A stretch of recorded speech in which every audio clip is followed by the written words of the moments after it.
Kinh lạy Cha, Isa meidän, joka olet taivaissa, pyhitetty olkoon sinun nimesi, tulkoon sinun valtakuntasi, tapahtukoon sinun tahtosi, myös maan päällä niin kuin taivaissa.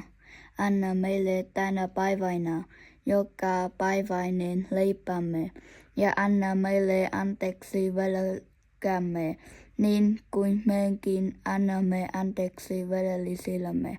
Älkää saata meitä kiusaukseen, vaan päästä meitä pahasta.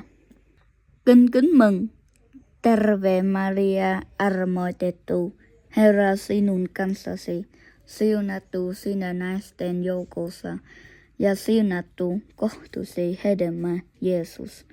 Pyhä Maria, Jumalan äiti, rukoile meidän syntysten puolesta, nyt ja kuolemamme hetkenä. Aamen. Tunnustan Jumalalle, kaikki valtialle ja teille kaikille, että olen tehnyt paljon syntiä ajatuksin, sanoin, teoin ja laiminlyönnin omasta syystäni, omasta suuresta syystäni. Sen tähden pyydän autuasta Maria, ainoasta neitsyttä, kaikkia enkeleitä, pyhiä ja teille kaikkia rukoilemaan puolestani, Herra Jumalamme.